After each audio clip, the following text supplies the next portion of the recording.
Welcome back to city news. Tenali railway station లో GRP పోలీసులు ఓ ప్రయాణికుడి వద్ద నుండి భారీగా వెండిని స్వాధీనం చేసుకున్నారు. ఎటువంటి బిల్లులు లేకుండా రవాణా చేస్తున్న 35 లక్షల విలువ చేసి 38 కేజీల వెండిని స్వాధీనం చేసుకుని ఇన్కమ్ ట్యాక్స్ అధికారులకు అప్పగిస్తున్నట్లు జీఆర్పీ ఎస్ఐ జి వెంకటాద్రి తెలిపారు. తమకు వచ్చిన సమాచారం మేరకు మంగళవారం ఉదయం 4వ నెంబర్ ప్లాట్ఫామ్ మీద తనిఖీలు చేపట్టగా శబరి ఎక్స్ప్రెస్లో వచ్చిన తమిళనాడు రాష్ట్రం సెలం ప్రాంతానికి చెందిన హరిరామ్ను గుర్తించడం జరిగిందన్నారు. అతని వద్ద 2 బ్యాగుల్లో ఉన్న 38 కేజీల వెండి వస్తువులను సీజ్ చేసినట్లు చెప్పారు. ఎటువంటి బిల్లులు లేకపోవడంతో వస్తువులను ఇన్కమ్ ట్యాక్స్ అధికారులకు అప్పగించడం జరుగుతుందని తెలిపారు. వెండి విలువ సుమారు 35,10,000 ఉంటుందని ఎస్ఐ వెంకటాద్రి తెలిపారు. నిబంధనలకు విరుద్ధంగా ఇటువంటి అక్రమ రవాణా ఎవరు చేసినా చట్టపరమైన చర్యలు తీసుకుంటామని ఆయన హెచ్చరించారు.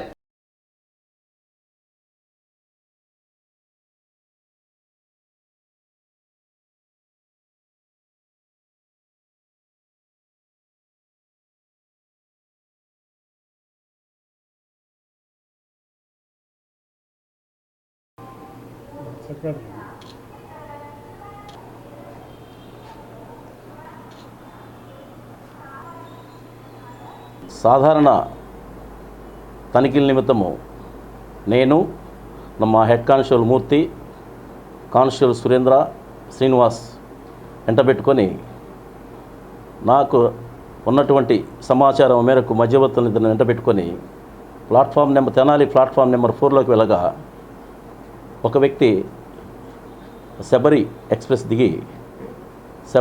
దిగి 2 బ్యాగులతో ఉండగా మాకు అనుమానం వచ్చి చెక్ చేయగా దాంట్లో ఆ 2 బ్యాగుల్లో 38 కేజీలు, సుమారు 38 కేజీలు గల వర్తు కలిగినటువంటి వెండి ఆభరణాలు కలిగి ఉన్నాడు. ఇల్లీగల్ ట్రాన్స్పోర్టు అఫెన్స్ కనుక దీన్ని పరిగణలో తీసుకొని సరైన బిల్లులు చూపించినందున మేము అతను మా కస్టడీలో తీసుకొని అతను వస్తువులను స్వాధీనపరుచుకొని వెండి వస్తువుల్ని ఇన్కమ్ ట్యాక్స్ డిపార్ట్మెంట్కి పంపటమైంది. వెండి విలువ 35,10,000 రూపాయల దాకా ఉంటుంది. హరిరామ అనే సేలంకు సంబంధించిన వ్యక్తి, తమిళనాడులోని సేలంకు సంబంధించిన వ్యక్తి, ఇతను ఈ విధంగా ట్రైన్స్లో తీసుకొచ్చి ఈ ఇల్లీగల్ ట్రాన్స్పోర్ట్ చేస్తున్నందున నేరంగా పరిగణించి అతను వస్తువులను స్వాధీనపరుచుకొని ఇన్కమ్ ట్యాక్స్ డిపార్ట్మెంట్కి అప్పచెప్పడం అనేది. భవిష్యత్తులో ఇలాంటి నేరాలకు పాల్పడితే ఇల్లీగల్ ట్రాన్స్పోర్టు వెండి కానీ బంగారం కానీ ఇల్లీగల్ ట్రాన్స్పోర్ట్లో పట్టుబడితే మాత్రం కఠిన చర్యలు తీసుకుంటాము. ఎట్టి పరిస్థితుల్లో ఉపేక్షించే పని లేదని కూడా నేను హెచ్చరిస్తూ ఉన్నాను. సుమారు 38 కేజీల వెయిట్ కలిగినటువంటి వెండి నాణ్యములు దాని వర్త్ విలువ 35 లక్షలు ఉంటుంది. సుమారు 15వ తేదీ తెనాలిలో సూపర్ స్టార్ కృష్ణ ద్వితీయ వర్ధంతి కార్యక్రమం నిర్వహించనున్నారు. శుక్రవారం సాయంత్రం 5 గంటలకు తెనాలి కొత్తపేటలోని రామకృష్ణ కవి కళాక్షేత్రంలో జరగనున్న పద్మశ్రీ సూపర్ స్టార్ కృష్ణ ద్వితీయ వర్ధంతి సందర్భంగా సూపర్ స్టార్ కృష్ణ జీవిత సాఫల్య పురస్కార మహోత్సవం మరియు సూపర్ స్టార్ కృష్ణ సినీ పాటల గానామృతం కార్యక్రమం కళల కానాచి తెనాలి వేద గంగోత్రి ఫౌండేషన్ విజయవాడ వారి సహకారంతో super star Krishna cultural wing Tenali ఆధ్వర్యంలో నిర్వహించనున్నారు. ఈ కార్యక్రమంలో సూపర్ స్టార్ కృష్ణ జీవితకాల రూపశిల్పి మేకప్ మెన్ చేప్రోలు మాధవరావుకి పురస్కారం మరియు భీమవరం మోహన్ ఆర్కెస్ట్రా వారిచే super star Krishna musical night అంగరంగ వైభవంగా జరుగుతుందని కృష్ణ అభిమానులు, సినీ ప్రేమికులు పాల్గొని విజయవంతం చేయాలని super star Krishna cultural wing అధ్యక్ష కార్యదర్శులు ఈదర వెంకట పూర్ణచంద్, తాడివైన హరిప్రసాద్ కోరారు. కృష్ణ గారి చిత్రాలంటే ఇష్టం ఉన్నవారు అందరికీ కూడా రేపు శుక్రవారం నాడు ఒక పెద్ద పండగ రోజు. ఎందుకంటే కృష్ణ గారి 2వ వర్ధంతి కార్యక్రమం కళల కాణాచి వేద గంగోత్రి ఫౌండేషన్ వాళ్ళ సహకారంతో కృష్ణ వింగ్, కృష్ణ ఫ్యాన్స్ వారంతా కూడా కలిసి రేపు చాలా గొప్ప కార్యక్రమం తెనాలి రామలింగ కళాక్షేత్రంలో ఆ రోజున 5 గంటలకి ఖచ్చితంగా సభ ప్రారంభమవుతుంది.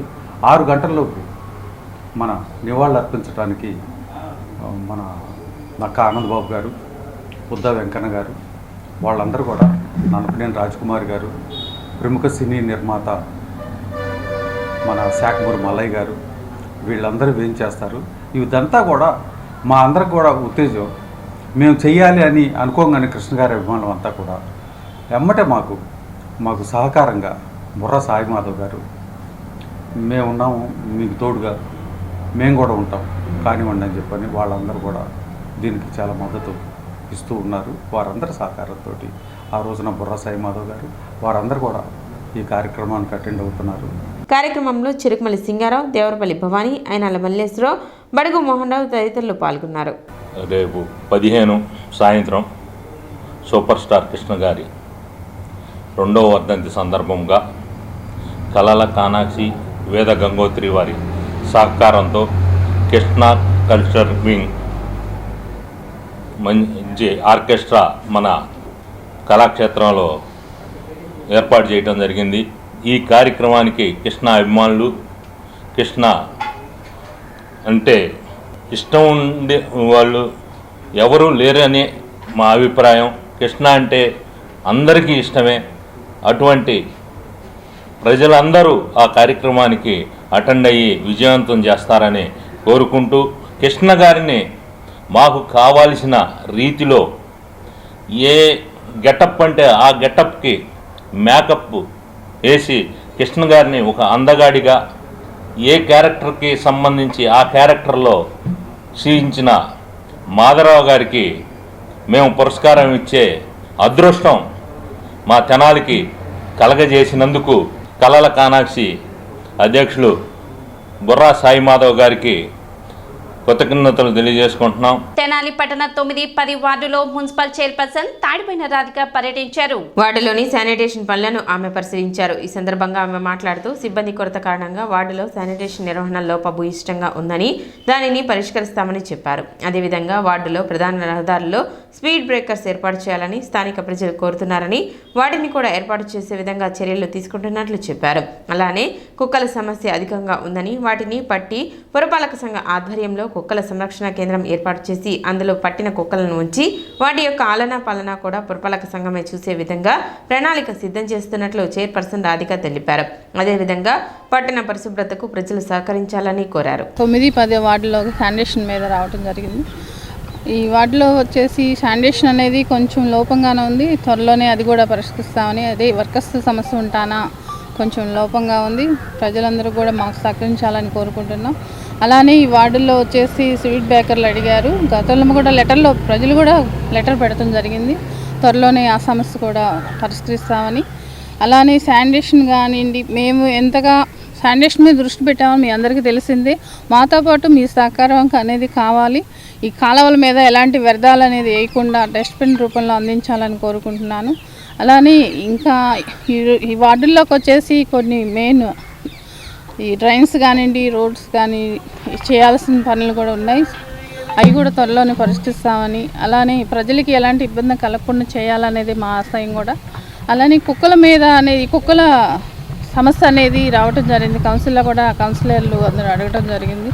అలానే ఈ కుక్కల కేసు ఉంటాన ఈ కుక్కల సమస్య అనేది ఇప్పుడు దాకా కొంచెం ఆలోచిస్తడం జరిగింది. కానీ ఈ కుక్కలు ప్రజల మీద దాడులు చేస్తున్నాయి కాబట్టి తీసుకెళ్ళి ఎక్కడన్నా షెడ్లో ఉంచి దాని ఆహారం కూడా మన మున్సిపాలిటీ తరఫునే మేము అందిస్తామని, అలానే ఈ కుక్కలను పట్టుకెళ్ళి ఏదైనా షెడ్ లాంటివి చూసి వాటిల్లో పెట్టి దాన్ని పోషిస్తామని, అలానే ఈ కుటుంబ నియంత్రణ కూడా త్వరలోనే కుక్కలకి చేపిస్తామని, ప్రజలకి ఎలాంటి ఇబ్బంది లేకుండా చేస్తామని. శ్రీ విరాట్ పోతులూరి వీర బ్రహ్మేంద్ర స్వామి 416వ జయంతోత్సవం ఘనంగా నిర్వహించారు. ఈ సందర్భంగా పట్టణ గాంధీ చౌక్లోని వీర బ్రహ్మేంద్ర స్వామి దేవస్థానం వద్ద భక్తులకు పెద్ద ఎత్తున అన్న సంతర్పణ కార్యక్రమం నిర్వహించారు. కార్యక్రమంలో ఆలయ ఈవో హరిప్రసాద్, విశ్వ బ్రాహ్మణ సంఘం తెనాలి అధ్యక్షులు అర్జునరావు, కోసన సురేంద్ర, కర్రి బ్రహ్మ, సిహెచ్ ఆదినారాయణ, దుర్గా తదితరులు పాల్గొన్నారు.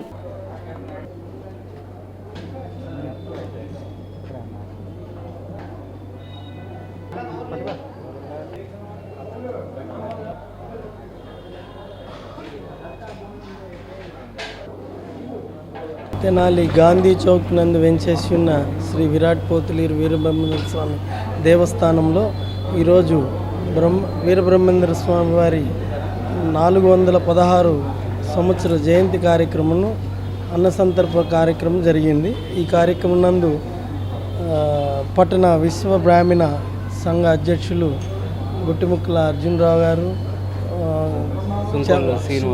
సింకొల్లి శ్రీనివాస్ గారు, కర్రి బ్రహ్మాజీ గారు తదితరులు పాల్గొని ఉన్నారు.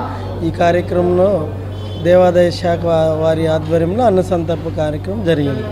శ్రీ పోతులూరి వీరబ్రహ్మేంద్ర స్వాముల వారి 416వ జయంతి సందర్భంగా తెనాలి పట్టణం నందు గల గాంధీ చౌక్లో శ్రీ పోతులూరి వీరబ్రహ్మేంద్ర స్వాముల వారి గుడి నందు ఈఓ గారి ఆధ్వర్యంలో అన్న సంతర్పణ కార్యక్రమం దిగ్విజయంగా జరుపుతున్నందుకు విశ్వబ్రాహ్మణ సంఘం తరపు నుంచి మేమందరం ఈఓ గారికి ప్రత్యేకంగా ధన్యవాదాలు తెలుపుకుంటున్నాం. అన్నవరంలో తెనాలి గాయకులు 2 గంటల పాటు అద్భుతంగా సంకీర్తన గానం చేశారు. బుధవారం అన్నవరం శ్రీ వీర వెంకట సత్యనారాయణ స్వామి దేవస్థానం నందు స్వామివారి తెప్పోత్సవం సందర్భంగా శ్రీ వెంకటేశ్వర అన్నమాచార్య సంకీర్తన బృందం తెనాలి వారి అన్నమయ్య సంకీర్తన గానామృతం దాదాపు 2 గంటల సేపు అత్యద్భుతంగా గానం జరిగింది. ఈ సంకీర్తన గానంలో సంకీర్తన గురువు కొండపి వసుంధర, బృందం మారా లలిత కుమారి, మాజేటి వాసవి, గుబ్బా లక్ష్మీకుమారి, నంబూరి వినతి, లక్కరాజు కనకదుర్గ, ఖమ్మంపాటి లీలా రత్నకుమారి గానం చేయగా తబలపై సాయి, కీబోర్డుపై పెద్దిరాజు వాయిద్య సహకారం అందించారు. ఈ కార్యక్రమాన్ని సంస్థ కన్వీనర్ కొండపి శ్రీనివాసరావు పర్యవేక్షించారు.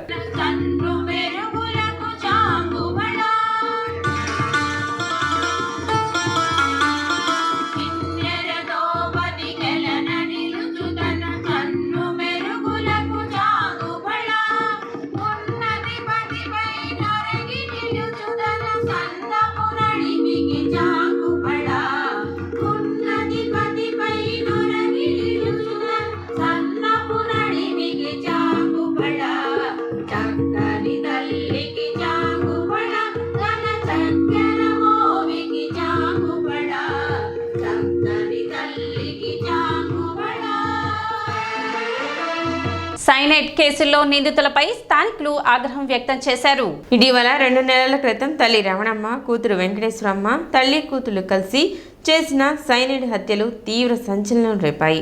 అప్పులు తీసుకొని చెల్లింపుల విషయంలో జాప్యం చేస్తూ సైనైడ్తో హత్యలకు పాల్పడుతూ జైలుకు వెళ్లిన తల్లి, కూతురు గత 4 రోజుల క్రితం జైలు నుండి విడుదలైన తెనాలి ఎడ్లలింగయ్య కాలనీలో సొంత ఇంటికి చేరుకోవడంతో స్థానికులు తల్లి కూతురుపై ఆగ్రహం వ్యక్తం చేశారు. స్థానిక ఎడ్లలింగయ్య కాలనీకి చెందిన తల్లి కూతుళ్లు పరిచయస్తుల వద్ద నుండి వడ్డీకి అప్పులు చేస్తూ కట్టే క్రమంలో అప్పు ఇచ్చిన వారినే సైనైడ్తో హతమారుస్తూ నిందితులు జైలుకు వెళ్లి రిమాండ్లు పూర్తి అవడంతో పట్టణానికి చేరుకున్నారు. ఈ క్రమంలో స్థానికులు తల్లి కూతురు హత్యలకు పాల్పడ్డారని, వారు తిరిగి ఇక్కడికి వచ్చి తమ మధ్య ఉండటాన్ని భయానికి లోను అవుతున్నామని, తాము ప్రశాంతంగా ఉండలేము అనే క్రమంలో తల్లి కూతుర్ని ఇల్లు ఖాళీ చేసి వెళ్లిపోవాల్సిందిగా స్థానికులు ఆగ్రహం వ్యక్తం చేయడంతో కూతురు వెంకటేశ్వరమ్మ ఇంట్లోకి వెళ్లి తలను గాయపరుచుకుందని స్థానికులు తెలిపారు. గాయపడ్డ వెంకటేశ్వరమ్మను తెనాలి ప్రభుత్వ ఆసుపత్రికి తరలించి చికిత్స అందిస్తున్నారు. ఘటన తెలుసుకున్న పోలీసులు స్థానికులను స్టేషన్కు పిలిపించి కౌన్సిలింగ్ చేపట్టారు. దాడి ఘటన జరగక ముందు ఎడ్లలింగయ్య కాలనీ స్థానికులు పోలీస్ స్టేషన్కు వెళ్లి తమ ఇళ్ల మధ్య తల్లి కూతుళ్లు ఉండటం తమకు సురక్షితం కాదని, తల్లి కూతుర్ని అక్కడి నుండి పంపించాలని పోలీసులకు ఫిర్యాదు చేశారు. ఈ ఘటనపై 3 టౌన్ పోలీసులు విచారణ చేపట్టినట్లు తెలిపారు. వెంకటేశ్వరమ్మ మాట్లాడుతూ స్థానికులు తన ఇంటి మీదకి వచ్చి ఖాళీ చేసి ఇక్కడి నుంచి వెళ్లిపోవాల్సిందిగా చెప్పి తనపై దాడి చేసినట్లు తెలిపారు. నా పేరు వెంకటేశ్వరి అండి, ఎడ్లింగి కాలనీ తెనాలి. వచ్చి 4 రోజుల నుంచి ఇంటికి వెళ్లకుండా పిల్లల్ని పెట్టుకొని రోడ్డు మీద ఉంటున్నామండి. వాళ్ళ పిల్లలు ఎక్కడ ఉండలేక పొద్దున ఇంటికి వెళ్ళాం. మా ఇంటికి పడుకొని ఉంటే వచ్చి తలుపులు పగలు కొట్టేసి తలకే పగలు కొట్టారు. పిల్లల మీదకి వెళ్తుంటే ఇంక నేను అడ్డు వచ్చేసరికి నన్ను గోడకేసి గుద్ది బాగా కొట్టి కింద కూడా చేతులు పెట్టి కర్రలతో కొట్టారు. రసూలిల్లా,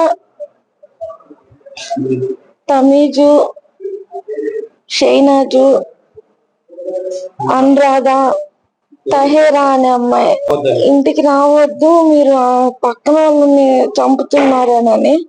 కానీ మాకు ఏ సంబంధం లేదండి, బెయిల్తో బయటకు వచ్చాము మేము. నా పిల్లల కోసం పిల్లలు ఎక్కడ ఉంటారనేది మా ఇంటికి మేము వెళ్ళాము. సైనైడ్ కేసు అండి, 2 నెలలు అవుతుంది.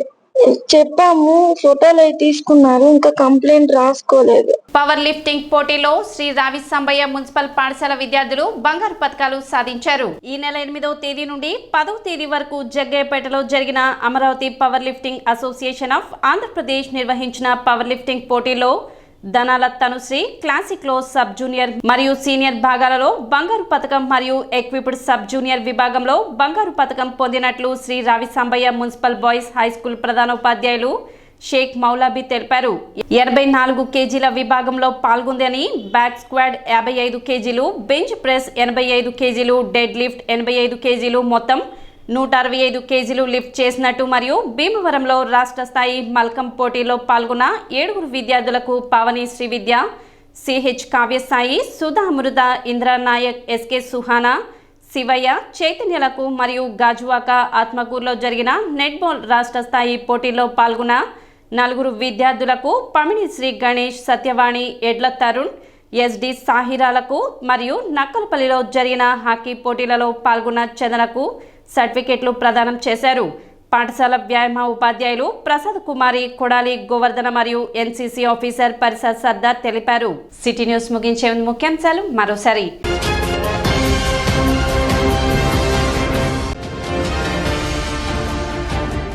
ప్రభుత్వం అందించే రేషన్ బియ్యాన్ని అక్రమంగా తరలిస్తే క్రిమినల్ కేసులు నమోదు చేస్తాం. మంత్రి నాదెండ్ల మనోహర్ హెచ్చరిక.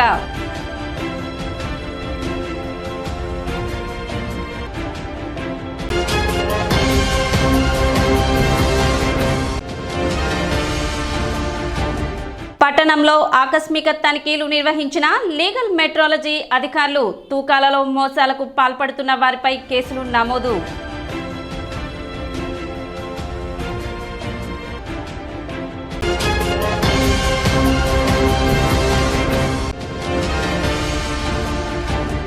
బోస్ రోడ్ విస్తరణ పనులకు శ్రీకారం చుట్టిన పురపాలక సంఘం. శంకుస్థాపన చేసి పనులను ప్రారంభించిన చైర్పర్సన్ తాడిబోయిన రాధిక.